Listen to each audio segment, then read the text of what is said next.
नमस्कार साथियों, मैं कैलाश चंद्र जाट, सहायक प्रोग्रामर CMH ऑफिस राजसमंद।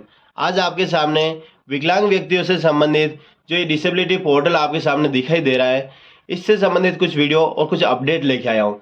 जैसा कि मैंने पिछले वीडियो में बताया था कि राजस्थान सरकार के द्वारा 2 सॉफ्टवेयर चलाए जा रहे हैं।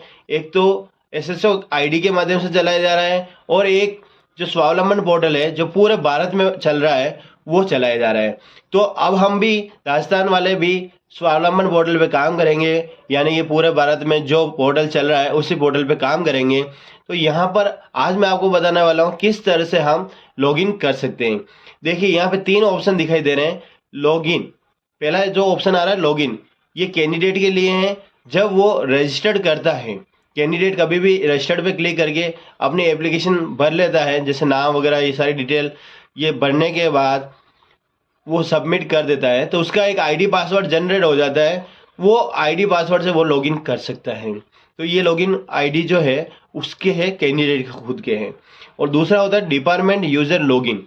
ये जो ऑप्शन है ये जो जारी करने वाले हैं, जैसे CMH ऑफिस वाले या ब्लॉक ऑफिस वाले हैं, उनके लिए ये ऑप्शन है डिपार्टमेंट यूजर लॉगिन।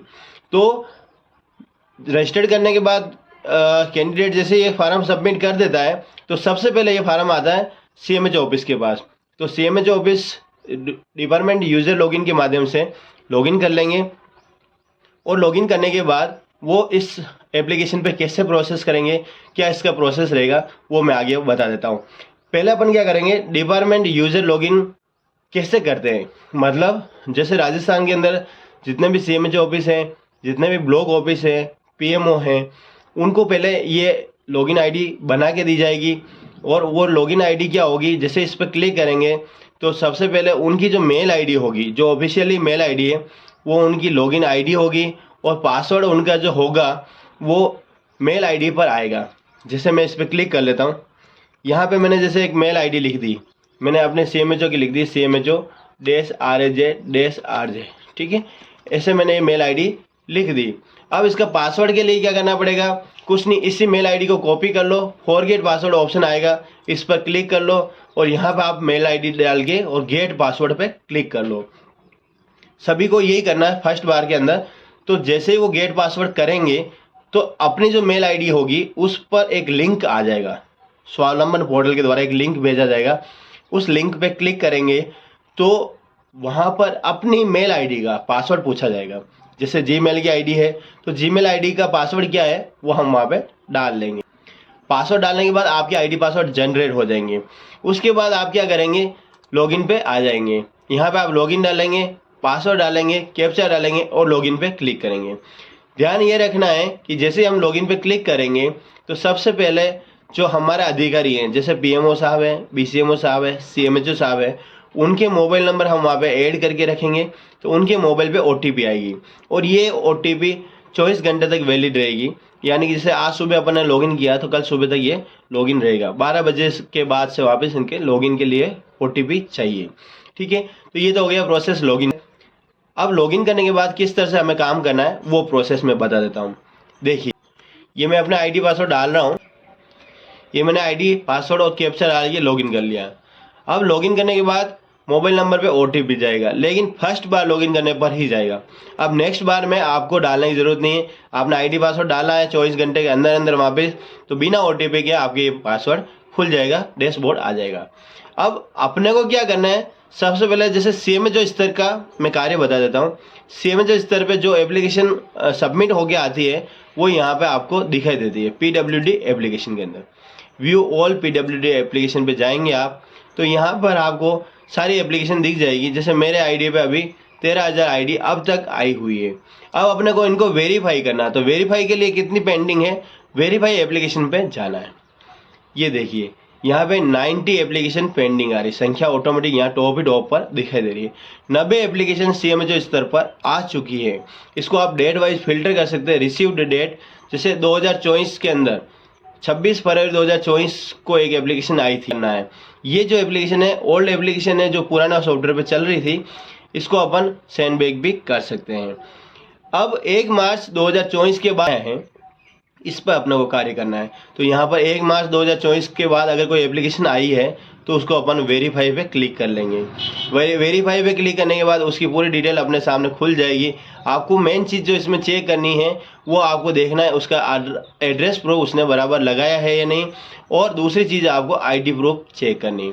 फिर यहाँ पे ऑप्शन आता है वेरीफाई। अब मैंने अभी बताया था 1 मार्च 2024 से पहले जितने भी एप्लीकेशन है उसको नॉट वेरीफाइड कर देना, रिजेक्ट किसी को नहीं करना है, ठीक है। नॉट वेरीफाई करके और यहाँ लिख देना disability certificate is not visible करके वेरीफाई में करके भेज देना। इससे क्या होगा, आपके पास वो एप्लीकेशन वापस रिटर्न अगर आती है तो यानी कि वो कैंडिडेट सही है और उसको चाहिए, बाकी उसके बन चुके हैं राजस्थान में जब ज़्यादातर सर्टिफिकेट, इसलिए इसमें प्रॉब्लम नहीं आएगी। दूसरा है, अगर ये 1 मार्च 2024 के बाद कोई एप्लीकेशन आता है तो वेरीफाई करना है। वेरीफाई करने के बाद यहाँ पे वेरीफाई पे क्लिक करेंगे तो ये सारा ऑप्शन अपने को यहाँ पे टिक करके कंफर्म करना है। जैसे कंफर्म करेंगे ये यहाँ से हट के और अपने पास यहाँ आ जाएगा असाइन स्पेशलिस्ट। अब राजसमंद सीएमएचओ ऑफिस में जो एक स्पेशल मिशन चलाया जा रहा है वो ये है, हमारे जितने भी बीसीएमओ हैं और जितने भी पीएमओ हैं हमने उनको क्या किया, स्पेशलिस्ट के अंदर डाला है। स्पेशलिस्ट के अंदर डालने से क्या, अब जब हम यहाँ पे वेरीफाई करने के बाद एसएन स्पेशलिस्ट पे आते हैं तो मैंने यहाँ पे क्या किया, एसएन स्पेशलिस्ट में जाके और संबंधित जैसे जो भी डॉक्टर हैं, जैसे ये जो कैंडिडेट है ये खमनौर ब्लॉक का है तो खमनौर तहसील का है तो खमनौर ब्लॉक में जाना चाहिए, तो यहाँ पे मैंने मेडिसिन ले लिया और खमनौर ब्लॉक का जो स्पेशलिस्ट है यानी कि हमारे बीसीएमओ साहब उनको हमने यहाँ पे सेलेक्ट कर लिया है। जैसे मैंने ये नादवारा वाला कर लिया, ठीक है। अब नादवारा करके एजाइन कर देंगे। एजाइन करने में क्या होगा, संबंधित बीसीएमओ साहब की आईडी पे वो एप्लीकेशन चली जाएगी। अब बीसीएमओ साहब क्या करेंगे, उस एप्लीकेशन को खोलेंगे, उसके अंदर क्या करेंगे, सर्टिफिकेट को चेक करेंगे, फार्म को चेक करेंगे।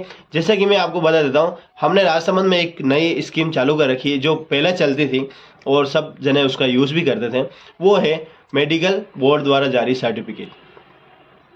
ये हमारे यहाँ पे मेडिकल बोर्ड बना रखा हमने और मेडिकल बोर्ड में कैंडिडेट जाकर ऑफलाइन सर्टिफिकेट इस तरह से बना लेता है। हॉस्पिटल का नाम लिखा जाता है, हॉस्पिटल में उसको डिस्पेच भी किया जाता है, उसकी एंट्री की जाती है, प्लस 3 डॉक्टर के सील साइन यहाँ पर होते हैं। इससे क्या होता है कि कैंडिडेट को किस डॉक्टर ने सर्टिफिकेट जारी किया, भविष्य में कभी भी जब ये कैंडिडेट सर्टिफिकेट बनाता है तो गवर्नमेंट जॉब या किसी कारण से किसी भी जगह ये एप्लीकेशन को आवेदन करता है, पेंशन लेता है, तो क्या होता है कि जो कोई इनके जो दोस्त है, विशेष स्पेशल दोस्त, वो क्या करते हैं, इस पर आरटीआई लगाते हैं कि इस सर्टिफिकेट को किस डॉक्टर के द्वारा जारी किया गया। तो यहाँ पे साफ साफ दिख रहा है किस डॉक्टर के द्वारा जारी किया गया है, ये राजेंद्र सिंह डॉक्टर साहब है। और यहाँ पर वापस आप देखेंगे तो प्रमुख चिकित्सा अधिकारी की सील है और ये जो जनरल सर्जरी है ये डॉक्टर साहब इसमें जारी किया गया है, ये राजेंद्र सिंह के नाम आ रहा है, ठीक है। तो इससे क्या होगा, इस सर्टिफिकेट को अपन वापस भविष्य में आज से 10 साल या 5 साल बाद भी इसको निकालेंगे तो हमें पता रहेगा किस डॉक्टर के द्वारा जारी किया गया और उस आरटीआई की सूचना हम दे सकेंगे। अगर कोर्ट केस लग गया, बाई चांस किसी की सरकारी नौकरी लग भी गई और सरकारी नौकरी लगने के बाद उस पर किसी ने कोर्ट केस लगा दिया कि भाई ये गलत है, विकलांग नहीं है, तो किस डॉक्टर के द्वारा जारी किया गया, उस पर क्या कार्रवाई किए जाए, तो उसके लिए ये सर्टिफिकेट हम ऑफलाइन में आज भी अटैच करते हैं। तो ये सर्टिफिकेट हम मेडिकल बोर्ड से बनवा लेते हैं। फिर ब्लॉक ऑफिस का काम क्या रहेगा, जो कैंडिडेट है जैसे उसने आवेदन किया वो आवेदन की प्रिंट आउट निकाल के जो संबंधित मेडिकल बोर्ड है उसके सामने रख देता है। फिर मेडिकल बोर्ड द्वारा सर्टिफिकेट जारी किया जाता है, वो सर्टिफिकेट लेकर जो कैंडिडेट है वो ब्लॉक ऑफिस में या संबंधित पीएमओ में चला जाता है। पीएमओ के आईडी से उसको लॉगिन करने के बाद उस सर्टिफिकेट को लॉगिन में जाकर उस एप्लीकेशन की आईडी में जाकर उसकी एप्लीकेशन खोलकर और मेडिकल बोर्ड का जो सर्टिफिकेट वो लेके आया उसको अपलोड कर देगा और वहाँ पर लिख देगा। जैसे यहाँ पे मैं बता देता हूँ आपको क्या लिखना पड़ेगा उसको, ये देखिए ये ऑप्शन आ रहा है वेरीफाई पीडब्ल्यूडी डिजिटल एप्लीकेशन, यहाँ पर वो उसका जैसे ये आवेदन है। अब यहाँ पे उसको कुछ नहीं करना है, ये देखो डिसेबिलिटी परसेंटेज कितने दिए है बोर्ड द्वारा, उसको वर्ड में लिखना है, अफेक्टेड पार्ट क्या बॉडी का पार्ट है, उस डॉक्टर ने क्या डायग्नोस लिखा है और डिसेबिलिटी कंडीशन उसकी क्या है, प्रोग्रेसिव नॉन प्रोग्रेसिव, मतलब परमानेंट है या वो कुछ समय के लिए बना दिया, ऐसे जैक सपोर्ट को वगैरह, या किसी ने फ़ोन कर दिया बना दिया तो नॉन प्रोग्रेसिव कर देते हैं ताकि 6 महीने के लिए सर्टिफिकेट बन जाए और भला टल जाए। लेकिन फिर भी उसको पेंशन तो चालू हो जाती है लाइफ टाइम के लिए, जबकि नॉन प्रोग्रेसिव सर्टिफिकेट होता है। तो ये भी एक मेन पॉइंट है, उसको ध्यान रखना चाहिए पेंशन डिपार्टमेंट वालों को कि नॉन प्रोग्रेसिव वालों की पेंशन कब तक जारी करनी है, वो सर्टिफिकेट की डेट के आधार पर होना चाहिए। ये सारी चीज़ें लिखने के बाद वो इसको एड रिकमेंडेशन कर देंगे। ठीक है, ये करने के बाद ये क्या होगा, सर्टिफिकेट सीएमएचओ स्तर पे वापस आ जाएगा और सीएमएचओ स्तर से इसको जारी किया जाएगा। ठीक है, ये जैसे आ गया, अब जनरेट डिसेबिलिटी सर्टिफिकेट करके और सर्टिफिकेट जारी कर दिया जाएगा। तो इस तरह से प्रोसेस बनाया गया है। आवेदनकर्ता आवेदन करेगा, सीएमएचओ स्तर पे आएगा, सीएमएचओ स्तर से उसको वेरीफाई किया जाएगा, वेरीफाई करने के बाद उसको ब्लॉक स्तर पे भेजा जाएगा। ब्लॉक स्तर पे आवेदनकर्ता अपना जो मेडिकल बोर्ड द्वारा जारी सर्टिफिकेट है वो अपलोड करेगा। अपलोड करने के बाद वो फार्म वापस आएगा सीएमएचओ स्तर पे और सीएमएचओ स्तर से उसको जारी कर दिया जाएगा, डिजिटल सर्टिफिकेट जारी हो जाएगा। और डिजिटल सर्टिफिकेट जारी होने के बाद इस तरह से देखें, अभी मैं आपको बता देता हूँ किस तरह से डिजिटल सर्टिफिकेट जारी होता है। Generate certificate for digital migration, ये देखिए इस तरह से इसका डिजिटल सर्टिफिकेट बन चुका है। ये जो कैंडिडेट है, ये मैं किसी और सर्टिफिकेट को खोल के बता रहा हूँ, ये सर्टिफिकेट इस तरह से बन के आएगा और इसका UDID कार्ड भी बन जाएगा, जो कभी भी उसको प्रिंट निकाल के आप दे सकते हैं या फिर वो किसी भी ई-मित्र वगैरह से उसको प्रिंट करवा सकता है। ठीक है, तो ये प्रोसेस रहेगा अपने स्वावलंबन पोर्टल पर। तो मेरे हिसाब से आपको पूरा प्रोसेस समझ में आ गया होगा। और भी कोई दिक्कत आएगी तो आप मेरे वीडियो में कमेंट जरूर कर दीजिए, मैं उस कमेंट के आधार पर नया वीडियो लेकर हाजिर हो जाऊंगा। मिलते हैं एक नए वीडियो के साथ, एक नई जानकारी के साथ। तब तक के लिए जय हिंद, जय भारत।